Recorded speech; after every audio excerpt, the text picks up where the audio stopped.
नमस्कार। आदरणीय बुवा आमा, दिदीबहिनी तथा दाजुभाइहरू, म आज एक अत्यन्त संवेदनशील घडीमा तपाईहरू सामु उपस्थित भएको छु। केही दिन अघि सुनसरीको देवानगञ्ज, सिराहा लगायतका स्थानमा भएको दुःखद घटना र त्यसपछि केही जिल्लाहरूमा उत्पन्न अशान्त वातावरणलाई लिएर नेपाल सरकार पूर्ण रूपमा गम्भीर र संवेदनशील छ।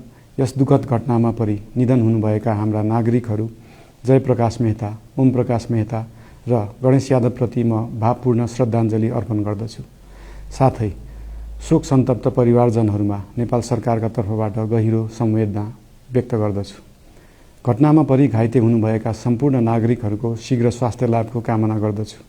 घाइतेहरूको उपचारमा कुनै पनि प्रकारको कमी वा ढिलाइ हुन नदिन सम्बन्धित स्वास्थ्य निकायहरूलाई स्पष्ट निर्देशन दिइसकिएको छ। घटना भए लगत्तै सबै सुरक्षा निकायहरूले तत्काल घटनास्थलमा पुगेर परिस्थितिलाई सामान्य बनाउने, थप अप्रिय घटना हुन नदिने र शान्ति सुरक्षा कायम गर्ने प्रयास निरन्तर गरिरहेका छन्। घटनाको निष्पक्ष छानबिन गरी दोषीलाई कडा कानुनी कारबाही गर्न गृह मन्त्रालयले छानबिन समिति गठन गरिसकेको छ। म सबैमा विश्वास दिलाउन चाहन्छु कि यो छानबिन पूर्ण रूपमा निष्पक्ष र पारदर्शी हुनेछ। घटनामा संलग्न दोषी जो कोही भए पनि कानुनी दायरामा ल्याउन सरकार प्रतिबद्ध छ। अवस्था थप नबिग्रियोस्, कुनै पनि नागरिकको जनधनको क्षति हुन नपाओस् र स्थानीय स्तरमा विश्वासको वातावरण बनोस् भन्नका लागि नेपाल सरकार निरन्तर क्रियाशील छ। परिस्थिति सामान्यीकरण गर्न केन्द्र स्तरमा सर्वदलीय बैठक आह्वान गरी गहन छलफल गरिएको छ।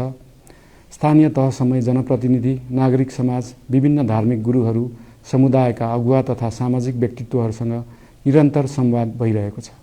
स्थानीय स्थितिको प्रत्यक्ष अनुगमन गर्न, पीडित पक्षसँग संवाद गर्न र शान्ति सुरक्षालाई थप सुदृढ बनाउन गृहमन्त्री स्वयं सो स्थानमा पुगिसक्नु भएको छ। साथै देशको समग्र शान्ति सुरक्षाको अवस्थाबारे गम्भीर समीक्षा गर्न राष्ट्रिय सुरक्षा परिषदको बैठक बसी परिस्थिति अनुसारका आवश्यक निर्णयहरू समेत गरिसकिएको छ।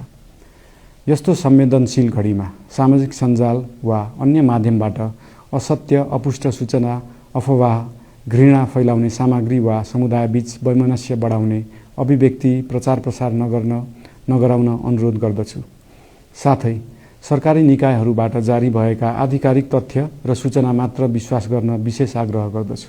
प्रत्येक नागरिकको जीवधनको रक्षा गर्नु, सामाजिक सद्भाव जोगाउनु र समाजमा शान्ति कायम राख्नु राज्यको सर्वोच्च र प्राथमिक दायित्व हो।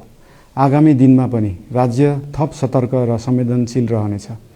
प्रत्येक नागरिकको जीवन सुरक्षाका लागि सरकारका सम्पूर्ण संयन्त्रहरू अहोरात्र खटिनेछन्। शान्ति सुरक्षा भङ्ग गर्ने, अराजकता फैलाउने वा हाम्रो सदियौं पुरानो सामाजिक सद्भाव, सहिष्णुता र भाइचारा खलबलाउने कुनै पनि क्रियाकलापप्रति सरकार पूर्ण रूपमा सचेत छ र यस गतिविधिमाथि कडा कदम चालिनेछन्। नेपालको संविधानले प्रत्येक नागरिकलाई आआफ्नो धर्म, संस्कृति र परम्परा मान्ने मौलिक हक प्रदान गरेको छ। यो संवैधानिक दायित्व निर्वाह गर्न सरकार पूर्ण रूपमा प्रतिबद्ध छ। धर्म समाजलाई आपसमा जोड्ने र प्रेम बाँड्ने शक्ति हो। संसारको कुनै पनि धर्म वा संस्कृतिले हिंसा, घृणा र विभाजन सिकाउँदैन। सबै धर्मको मूल सार करुणा, दया, प्रेम र शान्ति नै हो। देशको कुनै एक स्थानमा भएको अनपेक्षित र दुःखद घटनालाई लिएर कुनै सिङ्गो समुदायलाई आरोपित गर्नु र देशका अन्य भूभागमा समेत त्यसको प्रतिशोधको आगो फैलाउनु कुनै पनि दृष्टिकोणबाट न्यायोचित वा न्यायसङ्गत हुन सक्दैन।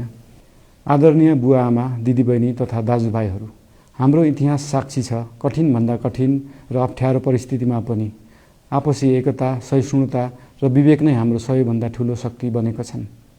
हामी सबैले जिम्मेवार नागरिकको भूमिका निर्वाह गर्दै यो सुन्दर र शान्त नेपाली आकाशमा मडारिएको अशान्तिको बादल हटाउनु पर्नेछ। हम आम नागरिक, नागरिक समाज, धार्मिक समुदाय, सब आदरणीय अगुवा, सब राजनीतिक दल आ जिम्मेवार संचार के माध्यम सबके धैर्यता आ संयमता अपना के शांति, सद्भाव, भाईचारा आ राष्ट्रीय एकता कायम राख के लेल सरकार के तरफ से हार्दिक अपील कर रहल छी। धन्यवाद।